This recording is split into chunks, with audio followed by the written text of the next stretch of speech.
Bapak, Ibu, saudara-saudari yang terkasih dimanapun berada, bagaimana kabarnya? Kiranya dalam keadaan sehat dan sukacita selalu. Firman Tuhan yang akan saya sampaikan adalah untuk khotbah pada Minggu tanggal 31 Oktober 2021. Sebelum saya membacakan teksnya, terlebih dahulu kita bersatu di dalam doa. Damai sejahtera Allah yang melampaui segala akal, itulah kiranya yang menerangi hati dan pikiranmu untuk mendengarkan firman Tuhan. Amin. Firman Tuhan yang akan saya sampaikan diambil dari surat Rasul Paulus kepada jemaat di Roma, yaitu pasal yang pertama, dimulai dari ayat 16 sampai ayat yang ke-17. Di dalam nama Tuhan Yesus Kristus demikianlah pembacaan firman Tuhan. Sebab aku mempunyai keyakinan yang kokoh dalam Injil, karena Injil adalah kekuatan Allah yang menyelamatkan setiap orang yang percaya. Pertama-tama orang Yahudi, tetapi juga orang Yunani.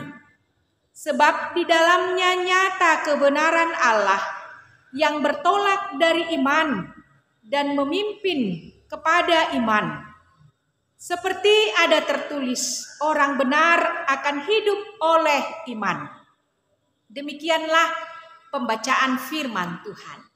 Saudara-saudari yang terkasih dalam nama Tuhan Yesus Kristus, apa yang orang lakukan agar Allah berkenan kepadanya?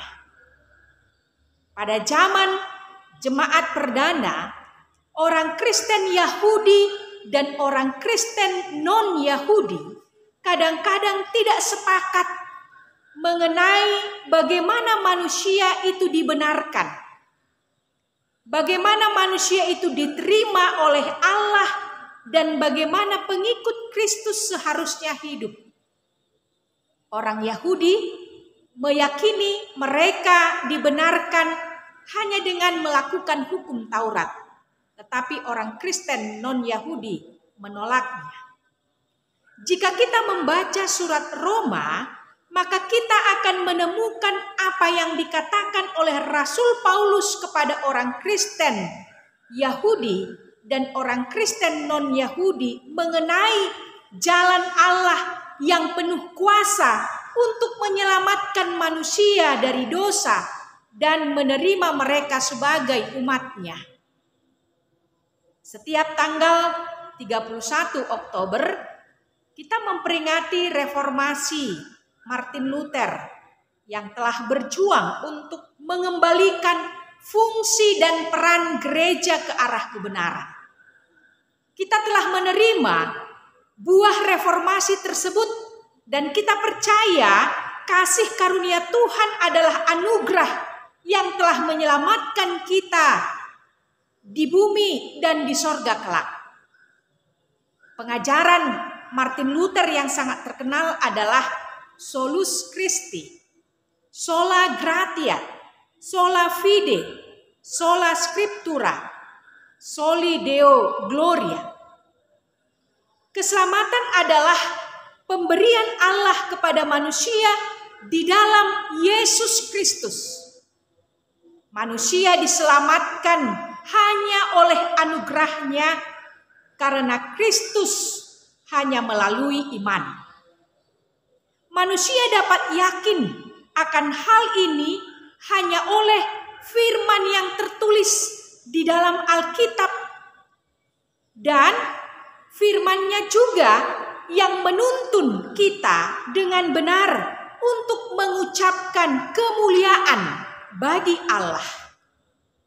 Dalam perikop ini kita melihat kekuatan ilahi yang menyelamatkan itu diterima seseorang melalui iman. Roma 1 ayat 16 yang mengatakan, karena Injil adalah kekuatan Allah yang menyelamatkan setiap orang yang percaya.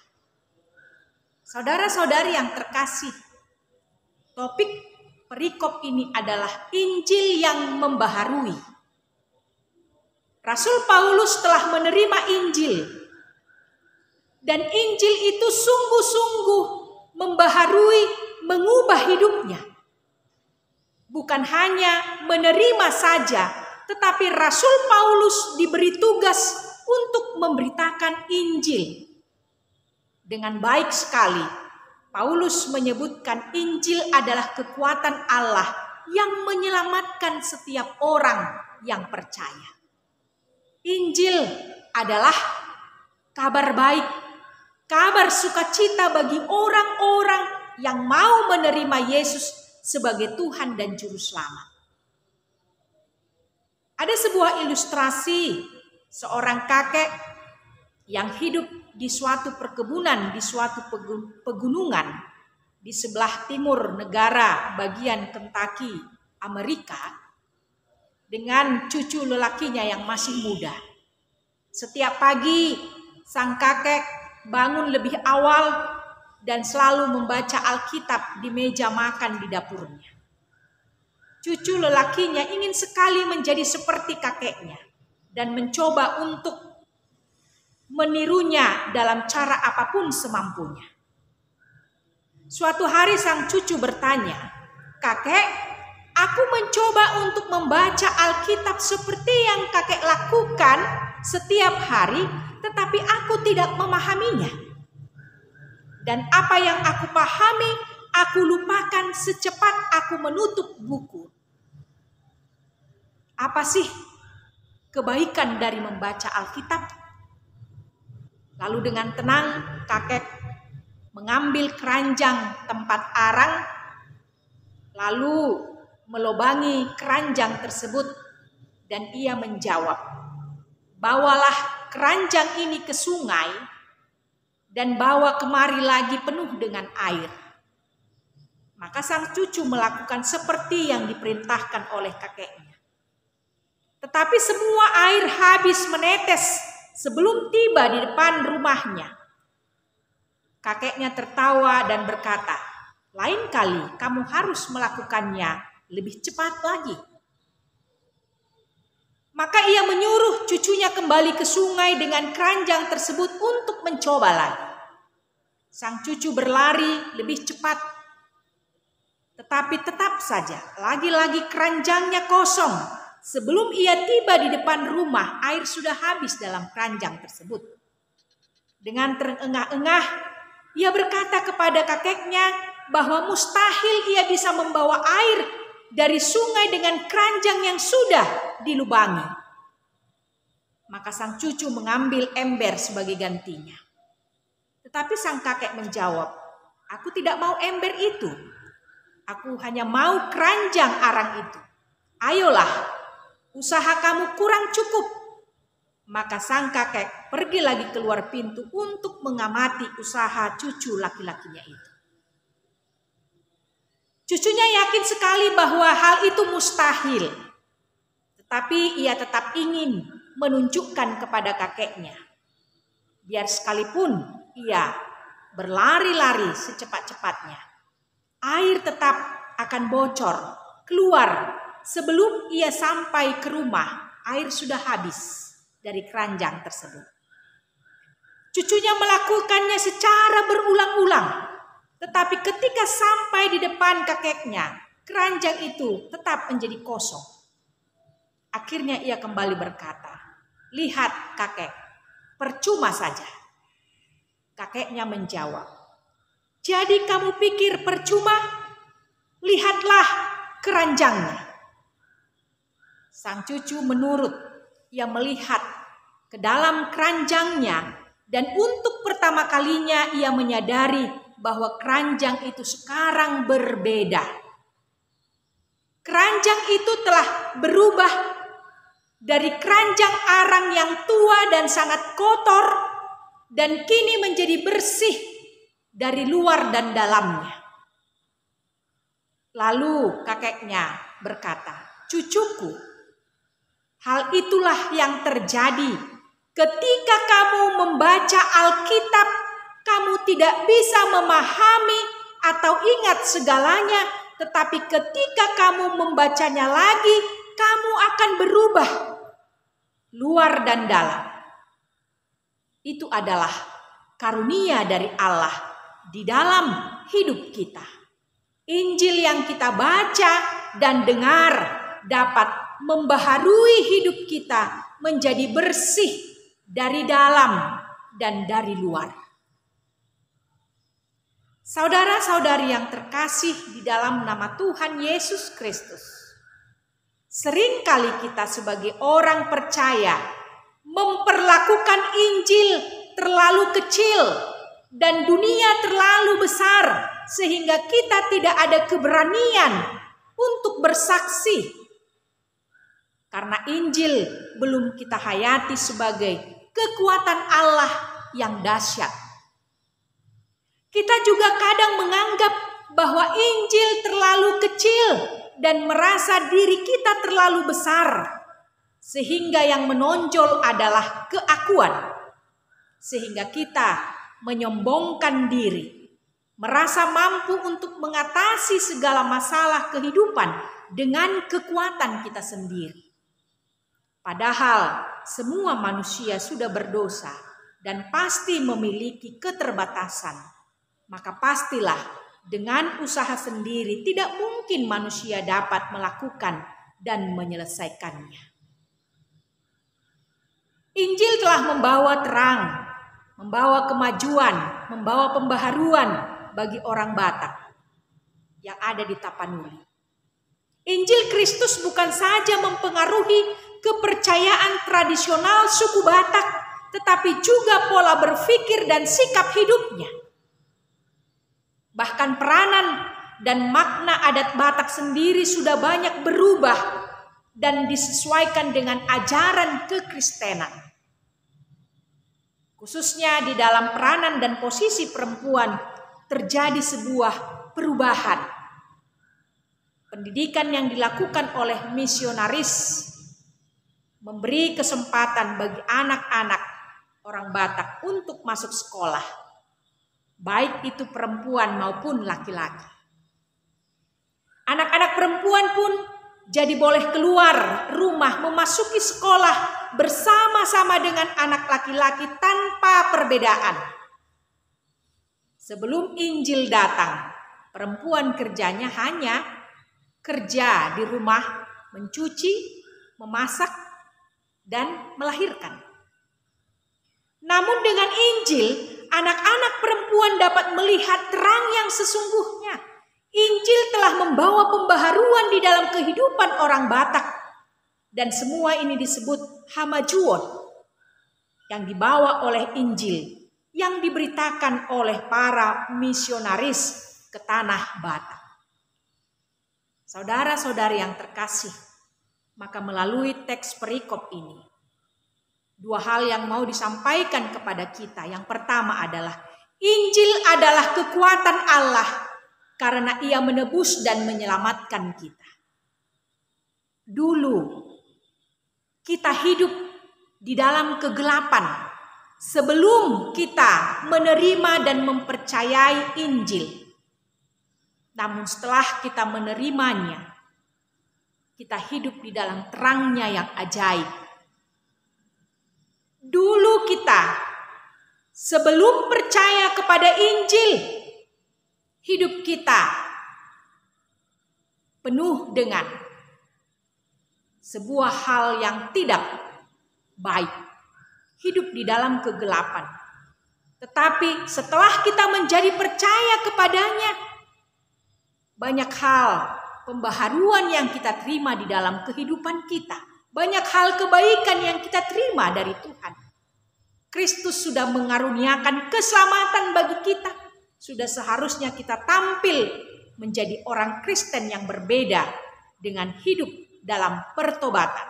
Ada perubahan, mengasihi dan mencintai Tuhan dan sesama manusia seumur hidup kita. Kita memang semua tidak ada yang sempurna. Tetapi Tuhan mengundang kita sekali lagi untuk mau direformasi, Dia telah mereformasi gerejanya. Dia masih akan terus mereformasi jemaatnya, mereformasi kita. Dalam hal ini, kita tidak mempunyai kemegahan apapun, tetapi kita harus mau melakukan tanggung jawab kita. Sebagai orang-orang yang sudah diselamatkan, kita mau mendengarkan, membaca, dan memberitakan Injil tentang Yesus dan dengan saling mengasihi. Yang kedua, orang benar akan hidup oleh iman. Dalam kehidupan keseharian kita sering melupakan kebenaran Allah dan lebih suka mendirikan kebenaran sendiri. Kita sering memaksakan kebenaran kita sendiri dan kurang tekun mempertahankan kebenaran Allah.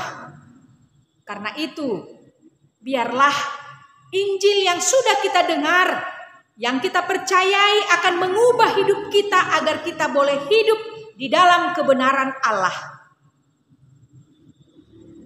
Yesus datang mencari semua orang, baik orang Yahudi maupun orang bukan non-Yahudi, agar semua menjadi umat Allah yang baru. Allah juga telah mengirim Roh Kudus untuk menuntun dan menguatkan para pengikut Yesus Kristus, sehingga dapat melayani Yesus dengan memberitakan Injil tentang Yesus dan hidup dengan saling mengasihi. Hidup kita adalah pemberian Allah. Harta dan jabatan kita adalah pemberian Allah. Pelayanan yang kita lakukan juga adalah pemberian Allah. Sebab tidak menjadi suatu kepastian bahwa kalau saya mau, pasti Tuhan akan pakai saya. Karl Barth mengatakan bahwa Tuhan itu Tuhan yang bebas untuk memberikan anugerahnya kepada siapa Ia berkenan. Sehingga tidak ada yang bisa kita sombongkan di dalam kehidupan kita ini. Atau kita mengatakan karena perbuatan baik kita sehingga kita menerima keselamatan tersebut. Tetapi karena Injil yang kita percayai membaharui kita dan membenarkan kita di dalam Yesus Kristus. Amin. Kita kembali berdoa.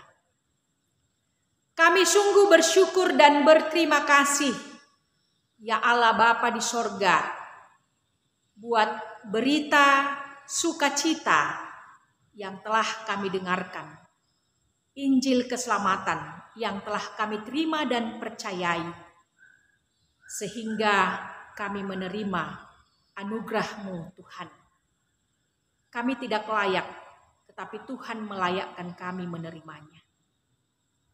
Biarlah dengan keselamatan yang Tuhan beri bagi kami akan mendorong kami untuk memberitakan keselamatan-Mu kepada semua orang melalui pemberitaan Injil yang kami lakukan dengan kata dan perbuatan-perbuatan yang baik di dalam kehidupan kami.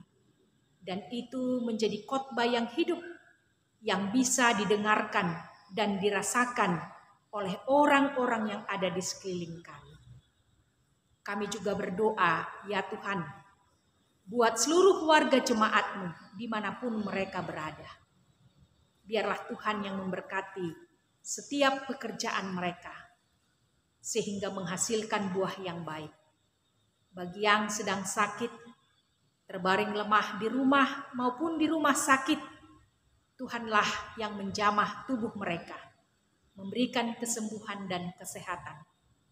Bagi warga jemaat-Mu yang sedang bergumul karena menghadapi penderitaan atau yang sedang berduka cita, Tuhan yang memberikan kekuatan, bahkan memberikan penghiburan bagi mereka.